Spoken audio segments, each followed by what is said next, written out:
So in the Office 365 or organizational version of Microsoft Teams, you can also create out teams of your own to let other members join your teams and to start collaborating with them. So to do that, over here on the Teams section, and the Teams section is only available in Office 365 or an organizational account version of Microsoft Teams.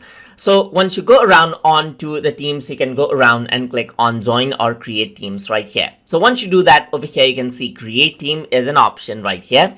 And then what you can do is you can simply go around and add in a team name right here. So I'm just going to go around and say Test Team 2 right here. So this is going to be the team name, and you can make the team private or public, as you can see right here. Private means only team members can, or team owners can add members, and public means anyone in the organization will be able to join in the team over here as well. So I'm just going to go around and select private right here. And this means anyone will be able to search the team and then join as well. I'm just going to go around and keep this private right here and click on next. Once I do that, it is creating the team, as you can see right here, and then it is asking me to add in members. So I can search for members that I want to add right from over here, but I'm just going to skip this part right here. I'm not going to add in any members. So I have a fresh team right here. So if I were to go back onto Teams right here, you can see the teams just like this. You can go around onto settings and manage out the teams right here,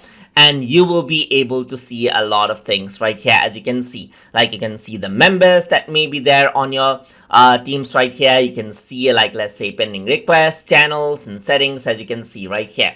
Well, so what I want to do is I want to generate out a code so that the other team member can simply enter the code and join the team. So if you want that, you can go to settings, and then you can go around over here, let's say onto the team code, and here you can see generate is an option. And once you go around and click on generate, you can see the code has been generated. You can also reset the code right here, and then a new code will be generated in case the code is known by a lot of more people and you want to disable that. And then let's say, for example, you want a new code to be more secretive, then you can go around and use this right here.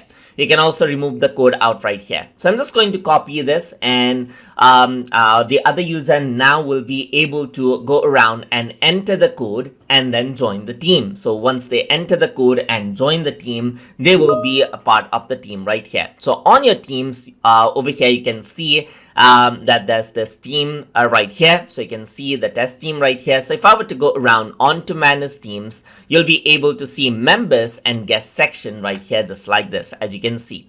And that is how you can create out teams and send in invitation codes and let other members of your organization join in your team to start collaborating